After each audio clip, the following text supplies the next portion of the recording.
Assalamualaikum warahmatullahi wabarakatuh. Ada di beberapa kesempatan Bapak Anies Baswedan mengunjungi orang yang kesusahan, seperti itulah. Dan di situ ada adegan di mana Pak Anies itu memeluk istri orang. Ada beberapa kali kalau nggak salah ya. Sekarang gini deh, untuk istri orang itu tersebut ya, lu hidup sesusah apa sih harus sampai meluk-meluk suami orang, Pak Anies? Dan Pak Anies Baswedan, itu dalam rangka apa sih sampai meluk-meluk istri orang? Perhatian kan nggak harus seperti itu. Lalu ada lagi di lain kesempatan di Papua, Pak Anies Baswedan mendatangi sebuah gereja dan di mana Pak Anies itu dibaptis atau diberi nama dengan nama Pak Yohanes. Dan beliau ya biasa-biasa aja karena katanya itu toleransi. Oh tidak seperti itu toleransi. Pemberian nama Anies Baswedan yang diberikan oleh orang tuanya Pak Anies itu dengan maksud dan arti yang baik pastinya. Jadi nggak bisa tuh lu tuh diganti-ganti nama oleh orang lain gitu loh. Nama lu Anies atau jadi Yohanes. Yohanes itu dalam kekristenan itu manusia suci loh. Nggak main-main juga itu nama, nggak sembarangan nama Yohanes itu.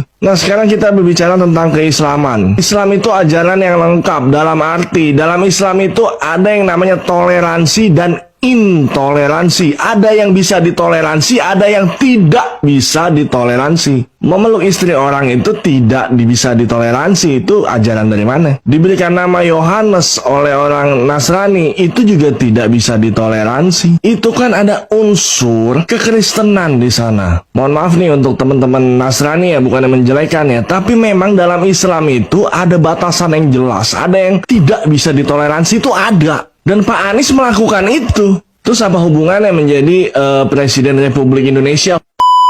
Itu berhubungan dengan kepemimpinannya nanti kalau misalkan jadi presiden. Beliau berdiri di dalam keyakinannya dalam Islam aja tidak mampu berdiri kokoh. Sekedar info aja, saya orang Islam, saya Muslim, kiai saya itu sudah almarhum. Beliau itu almarhum Dr. Kiai Haji Nur Muhammad Iskandar SQ.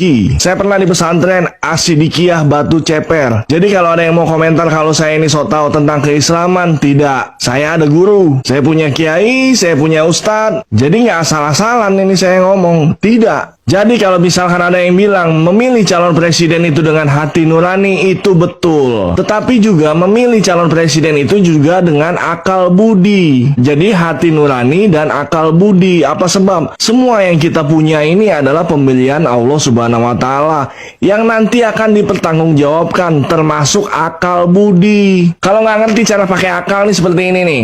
Akal itu berpikir untuk mencari kebenaran. Oh Pak Anies seperti ini, benar nggak? Cari. Oh Pak Prabowo seperti ini, benar nggak? Cari. Oh Pak Ganjar seperti ini, benar nggak? Cari. Setelah itu baru deh tuh, yang mana nih yang cocok nih untuk kemenangan bersama nih menuju Indonesia Emas nih, yang mana nih? Dari pribadinya dulu, baru gagasan-gagasannya. Kalau gagasan itu semua bagus, nggak ada yang jelek, semuanya bagus. Apa sebab? Karena calon presiden kita itu anak bangsa Indonesia yang lahir di Indonesia, gede di Indonesia, nyari duit di Indonesia, makan di Indonesia, semuanya di Indonesia. Jadi nggak mungkin ada yang mau ngancurin Indonesia, itu nggak mungkin. Ya siapapun nanti yang terpilih jadi presidennya, jangan usah ribut-ribut, oke?